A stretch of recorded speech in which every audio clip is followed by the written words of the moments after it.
pag ito naging jowa mo, iwan mo to sa kanto. Oh. Balikan mo after 2 months. Oh. Kung wala na siya doon, tumawag ka lang sa MMDA na hakot yan. Carl, wag mo sisihin ang sarili mo. Kung pagod ka, mas pagod ako. Mas pagod ako. Sobra. Pagod na Pagod na ako, Carl. Hindi, joke lang yun. Okay, so at least nandiyan ka na sa puntong yan na kaya mo namang ipagtanggol ang sarili mo. Kasi di ba ang hirap sa pag-ibig, pag ibig na ibig ka, sa sobrang pagmamahal mo sa tao, hindi mo na kayang ipagtanggol ang sarili mo. Yes. Ang lakas ng puwersa ng pagmamahal. It's such a strong force. Yung love, it's either makuha mo yung puwersa ngayon o makuha ka niya.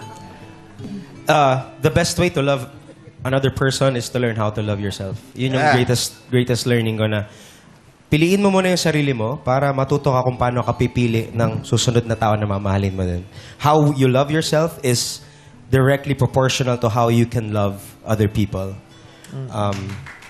And yun, if you are also in the same situation, yes, love is powerful, but if it's affecting your mental health, if it's affecting the way you work, if it's affecting the way you relate with other people, then you have to pause and say, teka, kung wala naman ako nakukuha pabalik eh. Parang kung lagi na lang palabas pero walang pabalik. Parang hanggang kailan ko titiisin to? Hanggang kailan ko kakayanin? Ikaw yung diba? talo eh. Ikaw yung talo. Ikaw yung matatalo eh. At pag talo ka, hindi ka rin makakapagmahal ng tama. Correct. Kasi lahat ng gagawin niya, hahanapan mo tuloy ng, asan yung akin dyan? Lahat ng galaw niya, asan yung akin dyan? So, hindi ka rin marunong magmahal ng tama kung wasak ka na, basag ka na. So, single kayo pareho. Pero ikaw, ready ka, gusto mo na rin makamit ng mga excited ka makamit ng mga bagong I am open to new possibilities. My heart is open. My eyes are open. I believe I'm in the right disposition sa buhay. Mind space, even emotionally, parang I feel like it's high time for me to kiligin ulit and probably, Sarap hopefully, be saya, happy no? again. Anong deserve ni Carl, Kael? Deserve ni Carl yung pagmamahal na hindi short change.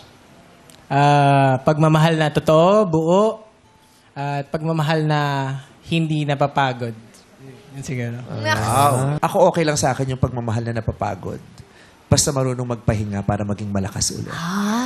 Okay lang yung pagmamahal na napapagod, basta hindi pagmamahal na sumusuko.